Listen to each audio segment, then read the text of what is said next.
Di ba? Ang gandang tignan kapag dito sa ilalim, oh.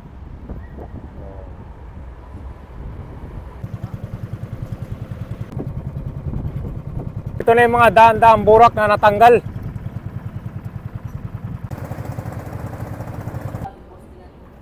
Isa sa mga daanan ng LRT1 Cavite Extension ay dito sa Parañaque River. Located near river exits ng Manila Bay within the barangays of Don Galo and La Huerta, just north of the Parañaque Cathedral. Malapit din siya dito sa Bulungan Seafood Market kung saan itong area na to ay pinaganda.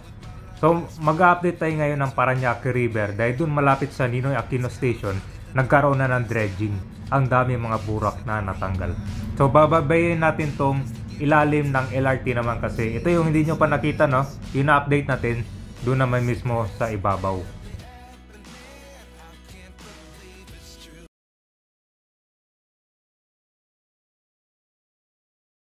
Nandito tayo ngayon sa Service Road sa Parañaque City. Ito po yung Cavitex papuntang Cavite. Itong kabila pabalik ng Manila. Pasal muna tayo dito sa Bulungan. Kapag gusto nyo bumili ng isda naman, marami dyan, no?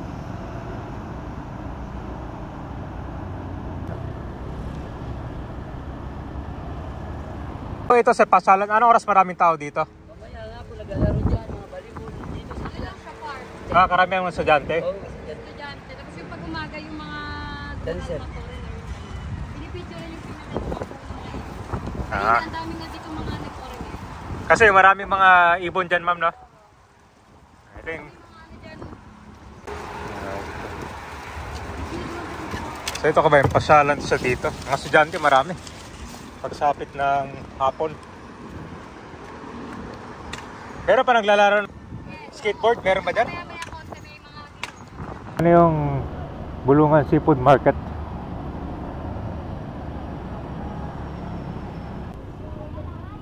So dito yung babaan ng mga isda.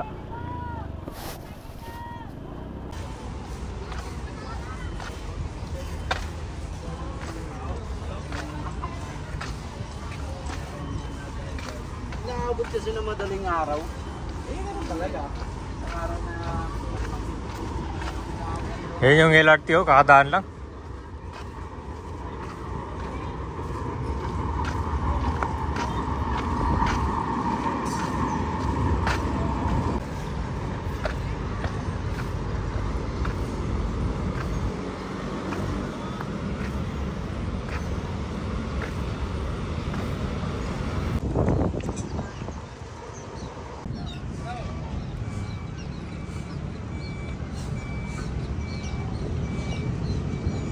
Ito ba yung gabay, no? Yan yung mga daanan ng mga motor, oh.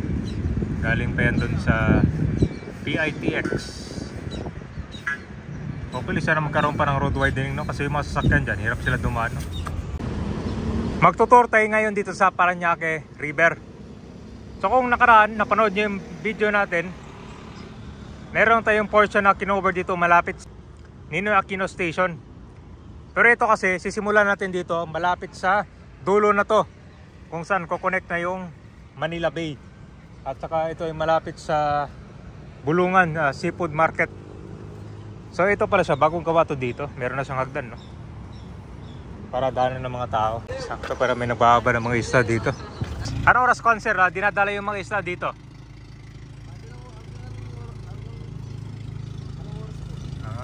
Pero sa umaga mas madami dito? Marami po rito pag umaga. Pero pag itong ano... Mga hapon, wala masyado? Bagay na lang, hira. Isa-isa na lang. Gano'ng kalayo, sir? Simula dito pagpunta sa Laot? Mga ilan minutes? Mga 30 minutes lang. 30 minutes lang. Manila Bay na. Oo. Anong kadalasang isda na huli nyo doon? Kahit anong isda, bangus, tilapia. Big dito pag binaba. Yung bakal na yung maliit na yun, no? Ay, yung bakal dyan. Ay, yung bakal na yun sa may ano na to. Oo, mataas din pala. Kasi ito, sir, bagong gawa to, di ba? Yung steel sheet pile nilagyan nila. Pinatibay na pala, tapos tinaasan. Oh, yan yung... Pero wala pa rin. Kaya taas nila, nagbaba pa rin. Inaabutan pa rin. Ngayon, sir, anong itsura nitong seafood dati? Bagong gawa lang yan, eh. Dati kasi magbubuhay naman dyan. Ay, Mas maganda naman yung dati. hindi pa mayos. Parang pinaganda lang ngayon. Pinaganda ngayon. Mas maganda ngayon. Tsaka yung taas sir, pantambayan. Gawa ng ano, project ng mga estudyante. Ngayon kasi sinakto ko, bukas na yung LRT. So mas maganda. Ayun, mabay no.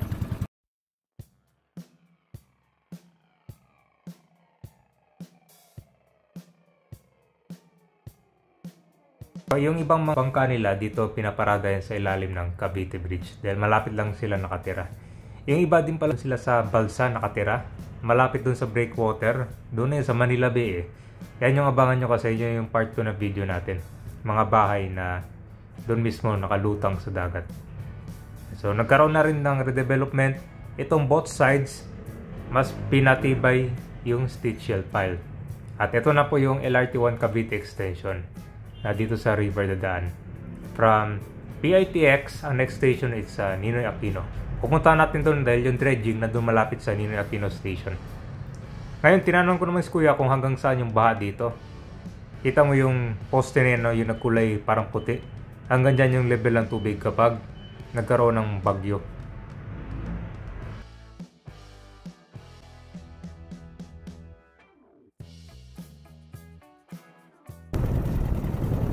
Sa kabila rin, bagong gawa din yung paglagay ng steel shell pile. No? Dito na tayo sa Parañaque River, Barangay Dungalo ng Parañaque City. 4th generation. Di ba? Ang gandang tignan kapag dito sa ilalim. Oh.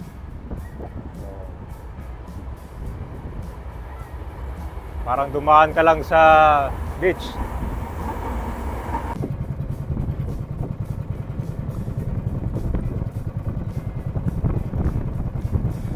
Kaya may papunta tayo ngayon doon sa Ninoy Aquino Station. Dahil tayo mga basura nagkalat. Oh.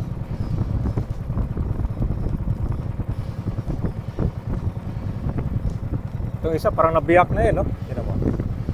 Butas na. So, pa rin patuloy yung pagpapagawa nila dito. Halos tapos na yata eh. Ito, ginagawa pa. So, protection na rin yan.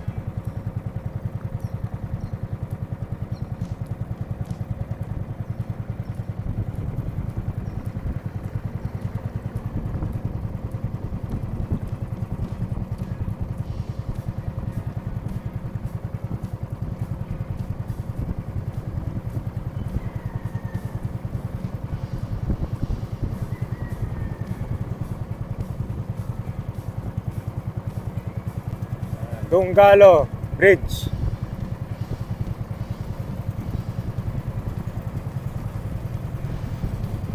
Ito sir, saan papunta to?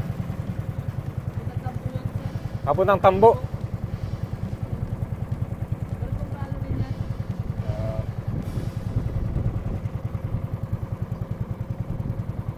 Malawak pala yung daanan ng train sa ilalim.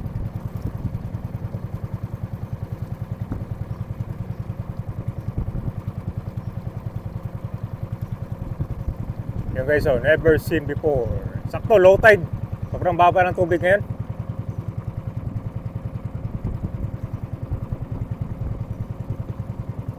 Oh, ito na yung Ninoy Aquino Station. No?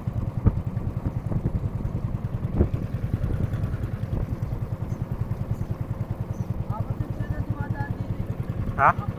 4? Grabe oh. Lapit sa aeroplano lang oh. Kitang-kita ng mata.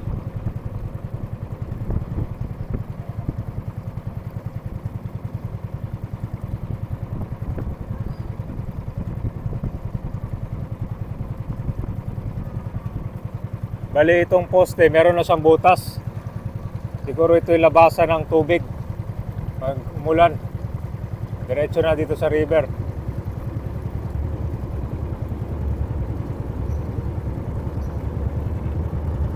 Ito, dumadaan yung train.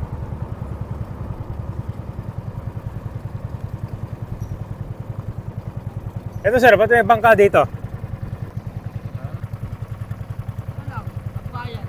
Ayan, ganda ka. Pero, pwede mo rin gawin nyo ng tahanan. Dahil, para pag wala akong bahay, sa ganyan mga ganyan. May bahay pa rin. Kaso, nasa tubig ka na? Balsa. Ito na yung Ninoy Aquino Station. Oo, tapos na yung opening. Magasin mo yan.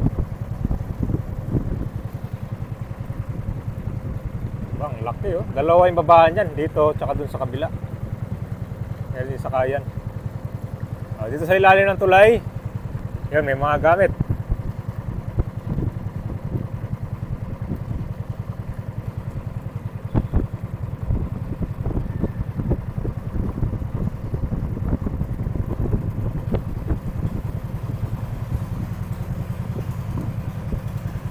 Diyan tayo nag-update na karano, dyan sa ilalim.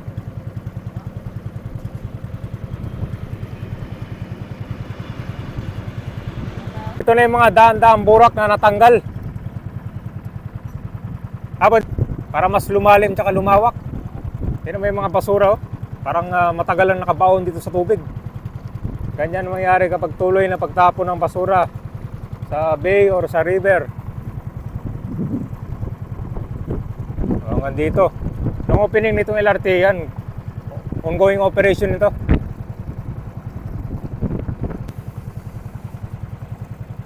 So anong tawag dito sa lugar? Anong tawag dito sa lugar? C5 na yan?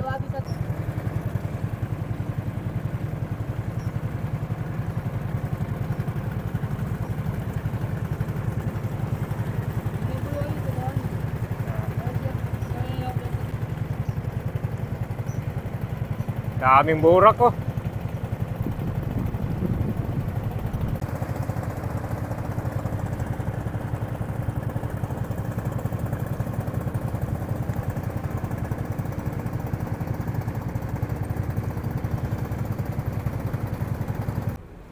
Wala talaga.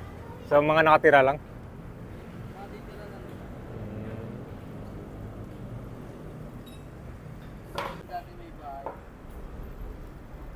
Na mababa talaga yung tubig. Kasi dati sir, umaabot hanggang dito, di ba?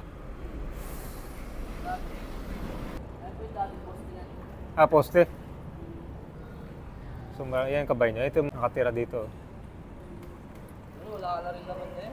Line.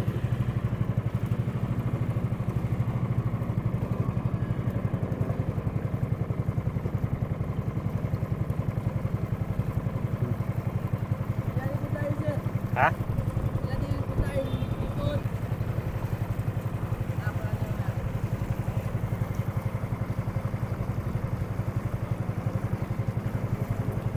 Ito mukhang matagal na nagawa to. Itong steel sheet pile mukhang matagal na nagawa to. Tagal-tagal na rin, mga 2 taon. Parang ang bilis na sira, no? Sira-sira lang eh. Wala na yung mga blender oh. Mga taba pa lang. Natanggal. Bulok. Nabubulok, no? Tapos yung iba na disalign na.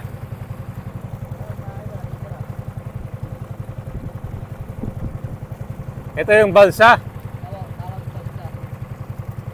Meron siyang maliit na bahay. Kami dito yung ganyan. Marami.